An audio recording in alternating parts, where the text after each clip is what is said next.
Salve, salve galera, tudo bem? Tudo certinho? Professor Anderson Bento na área, para nós abordarmos hoje o conteúdo de genética. Mas é bom vocês ficarem atentos que nós trabalhamos a genética de duas formas. Nós temos a genética clássica, que é aquela genética mendeliana, né, do azão, azinho, dos cruzamentos, e temos essa genética moderna, que também é conhecida como biotecnologia. Hoje nós vamos abordar um pouco sobre a genética moderna, sobre um pouco dos conceitos de biotecnologia, tá? Vamos aqui ver a primeira definição. O que seria biotecnologia? É o campo ou ramo da biologia que envolve o uso de organismos vivos ou componentes biológicos, ou seja, ou partes do organismo vivo, com o intuito de produzir substâncias ou produtos de interesse humano. Professor, não entendi muito bem. Vamos lá. Se eu pego um vírus causador de uma doença, ok? E injeto essa proteína viral, esse vírus, às vezes até modificado geneticamente, induzo ele no organismo de uma pessoa e o organismo inicia automaticamente a produção de um anticorpo, nós estamos falando de uma vacina. É assim que funciona a vacina. A gente pega partes do vírus, modificada, é claro, geneticamente, e injeta no organismo da pessoa. E esse organismo vai passar a produzir agora, que é o nosso organismo, anticorpos.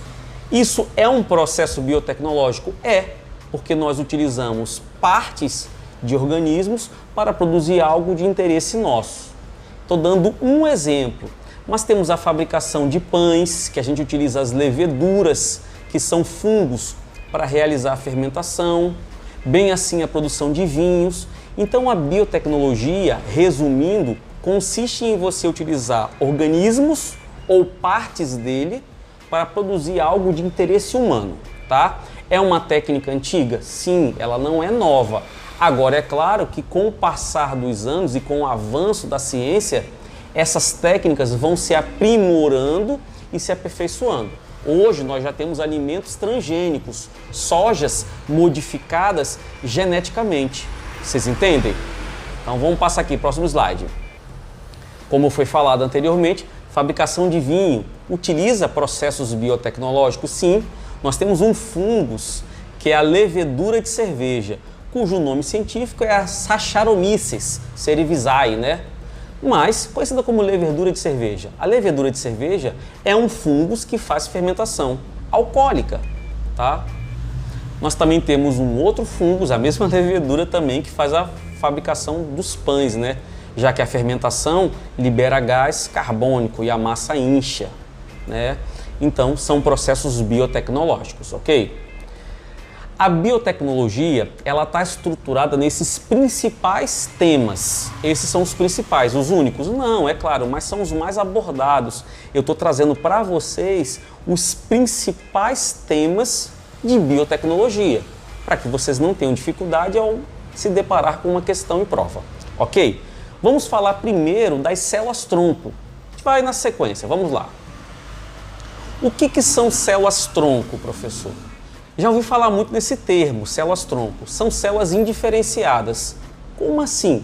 Elas são células que não têm uma função. Quando eu falo indiferenciada, é uma célula que não tem uma função pré-determinada. Ela pode formar qualquer uma célula do nosso corpo. Essa célula com uma capacidade de se diferenciar se chama de célula-tronco. Ela pode dar origem a qualquer tipo celular. Então é uma célula bem cobiçada, sim, muito cobiçada, porque com o uso de células-tronco nós podemos fazer muitas coisas. Por exemplo, há um tempo atrás, em Israel, eles estavam utilizando estudos com células-tronco para formar dentes em pessoas que perderam a sua dentição. Então, estavam fazendo técnicas, implantando células-tronco na gengiva dessas pessoas para que elas pudessem voltar a ter dente. Então, quem sabe estaria também aí a cura da calvície e outras doenças que assolam a humanidade, né? Então é algo que tem um campo muito vasto ainda e um potencial crescimento. Mas células-tronco seriam isso. Nós precisamos entender os tipos de células-tronco. Então vamos aqui para a primeira parte. Aqui é um esqueminha falando o que seria uma célula-tronco. É uma célula que não tem uma função, ela pode formar, olha a seta apontando, um neurônio, que é uma célula nervosa responsável por transmitir impulsos nervosos. Então essa célula-tronco, né, ela pode formar qualquer uma célula do nosso organismo, tá? Vamos lá. Aí é uma charge, né? As células-tronco ganham seu espaço. O glóbulo vermelho, esse vermelhinho aí, pergunta: quem é você? Aí a célula-tronco responde: posso ser quem você quiser, gatão. Então você vê que a célula-tronco tem essa capacidade, né, de se transformar em qualquer um tipo de tecido. Nós precisamos entender que existem 3 tipos de células-tronco. Então coloquem isso na mente, né? Se vocês tiverem dificuldade, peguem essa videoaula, voltem quantas vezes for necessário para que vocês memorizem, que vocês coloquem essas informações na cachola. O primeiro tipo de célula-tronco é a célula-tronco totipotente. Olha o nome, totipotente. Essa é a melhor de todas, é a mais versátil de todas. Ela é uma célula-tronco que consegue dar origem aos 216 tipos diferentes de células que tem no meu organismo, ou seja, ela forma todas as células que tem no meu organismo, cujo quantitativo é 216, e além disso, elas conseguem formar os anexos embrionários. O que seria isso, anexos embrionários? Quando a mulher está grávida, ela está gestante, ao longo da gestação, né, nas fases iniciais, esses anexos são formados para garantir o pleno desenvolvimento do embrião. Aí nós temos a placenta, que é a famosa, né, exclusiva nossa, dos mamíferos, temos o alantoide, temos o córeo, temos o saco vitelínico, vários anexos embrionários. Esse tipo de célula-tronco forma as células, né, e forma também os anexos embrionários. Então é a melhor de todas. Professor, e onde eu posso encontrar essa célula-tronco? No início, bem no início do embrião, do desenvolvimento embrionário. Quanto mais precoce, quanto mais cedo eu retirar desse embrião as células-tronco, elas vão ser totipotentes. Conforme esse embrião vai envelhecendo, essas células-tronco vão se transformando em outros tipos de células-tronco e, é claro, com funções mais reduzidas. Beleza? Vamos lá. Professor, nós precisamos entender que no estágio do desenvolvimento embrionário, isso é um assunto chamado embriologia, no estudo do desenvolvimento embrionário, o primeiro estágio que eu tenho é a mórula. Olha o nome mórula. Por que mórula? Porque uma célula começa a se dividir. Essa célula ovo ou zigoto, ela sofre divisões e se transforma em blastômeros. Blastômeros. Uma única célula, célula ovo ou zigoto. Quando você já vê duas aí, se chama de blastômeros. Eu tenho 12 blastômeros. Célula ovo é uma só. E esses blastômeros vão se dividindo nessa segmentação, dividindo.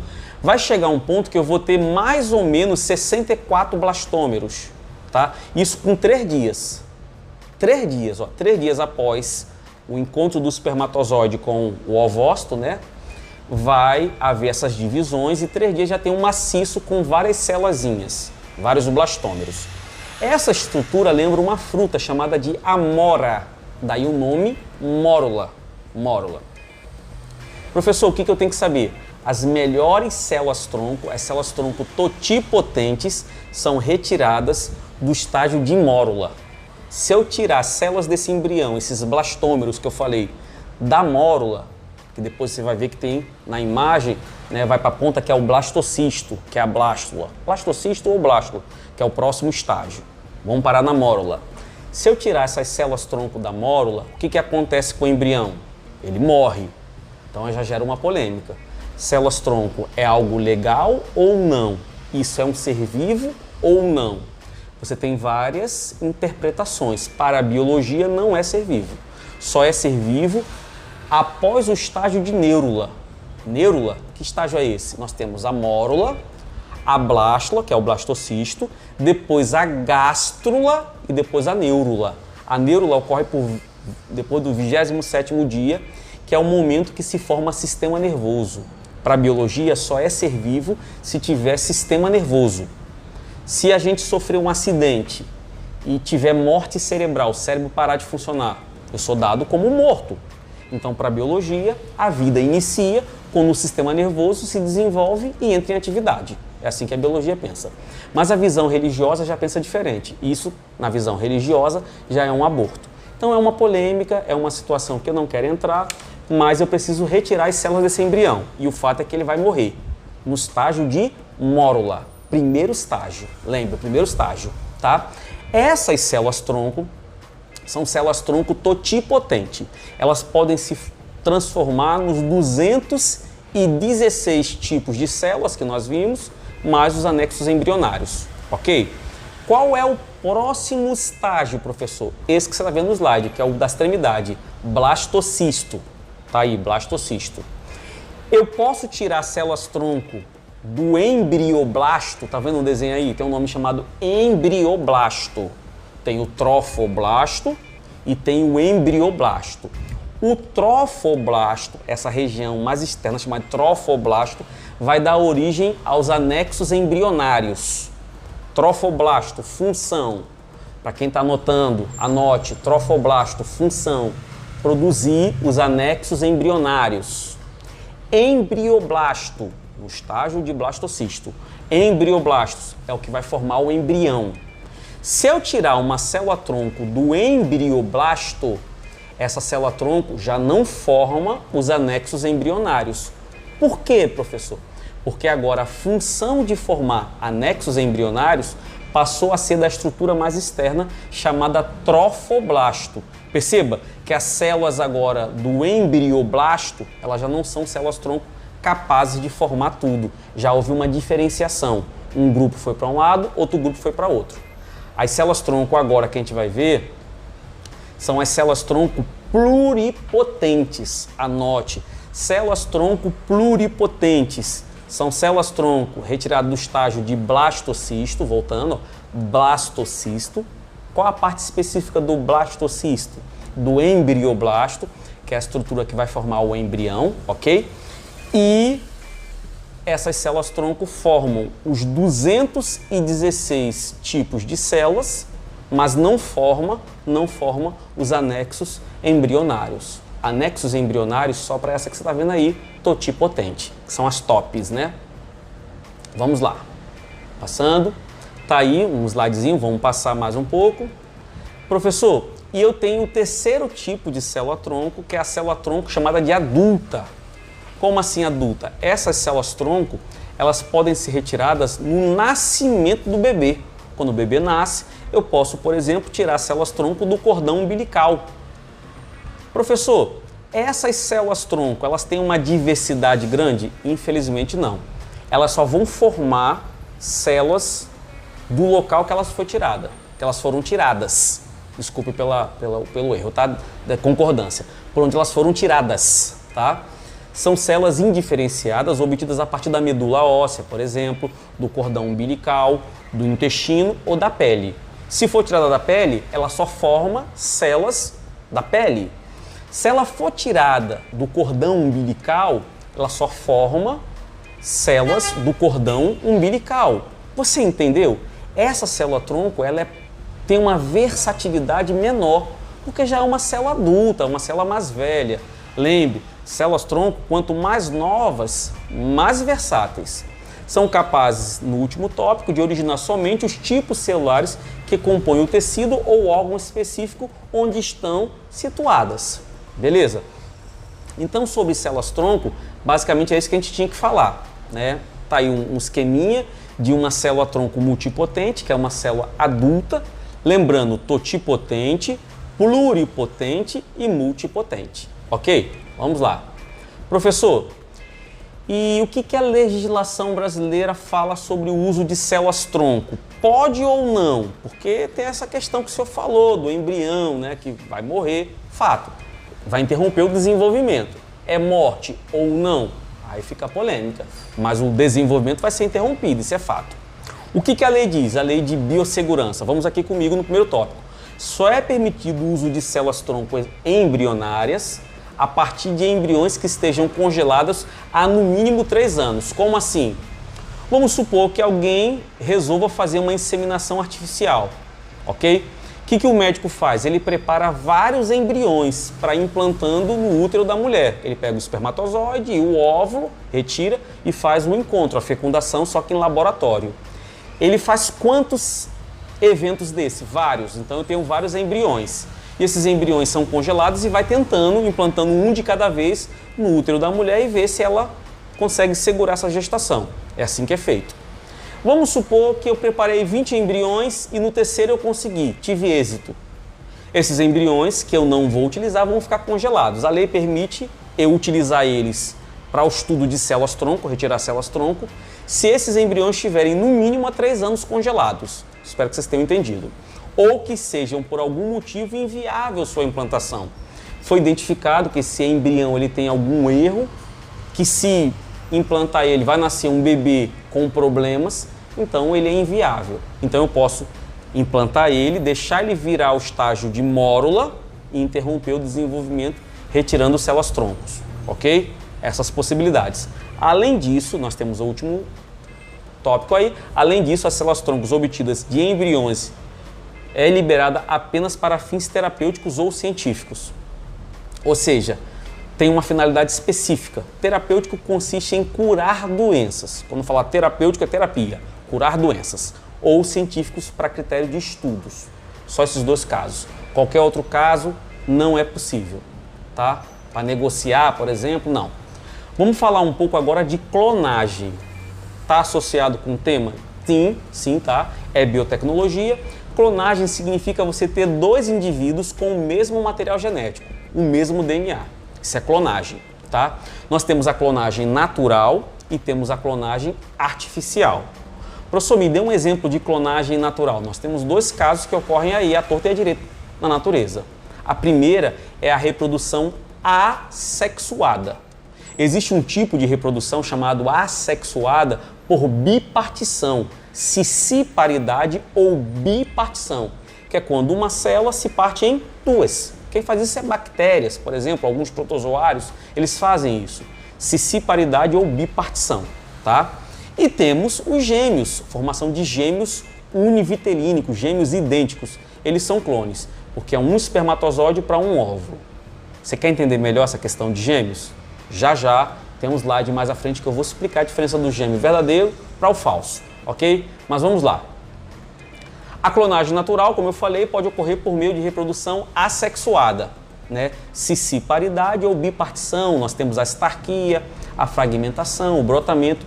Isso são formas, modalidades de reproduções assexuadas, beleza? Devido à separação de células do embrião na fase de blastocisto, ou seja, esses embriões têm o mesmo material genético, o mesmo DNA, então são clones. Nesse esquema aí, você consegue ver melhor o que eu falei. Nós temos a clonagem, perceba, natural, mais acima, e artificial. Natural, reprodução assexuada. E os gêmeos, pode entrar também com gêmeos aí. Clonagem artificial. Eu tenho a clonagem artificial terapêutica e a reprodutiva. Artificial é feita em laboratório. E se ela foi feita em laboratório, ela tem que ter 2 objetivos. Ou terapêutica, curar uma doença, ou reprodutiva, formar um outro indivíduo igual a mim e deixar crescer, para ver como ele vai ser geneticamente falando, tá? E se em seres humanos é proibido. O caso que nós temos emblemático, né, de clonagem reprodutiva foi da ovelha Dolly, um mamífero, que nós vamos abordar já. Então, galera, por hoje é só, né? Nós vamos dar uma parada, porque senão o assunto fica muito extenso e não dá tempo de vocês assimilarem. O que nós abordamos nesse nosso primeiro encontro? Os tipos, né, de células-tronco, os 3 tipos, totipotente, multipotente e pluripotente. Falamos um pouco também da clonagem, né? Nós vimos que a clonagem significa termos indivíduos com o mesmo material genético, o mesmo DNA. Nós vimos que tem a clonagem natural e a clonagem artificial. E no nosso próximo encontro, prometo a vocês que eu vou trabalhar a questão dos gêmeos, univitelínicos e bivitelínicos, né, que também é um tipo de clonagem, os gêmeos de mesma placenta, univitelínico, e vamos ver outros temas bem interessantes, terapia gênica, teste de paternidade, técnica do DNA recombinante, transgênico, tá cheio de coisas legal, pessoal, muito legal mesmo. Então, conto com a presença de vocês na nossa próxima aula, tá bom? Estudem, anotem todas as informações desta aula para estarem prontos para nós darmos continuidade na nossa próxima aula, tá bom? Um beijão, forte abraço e até o nosso próximo encontro.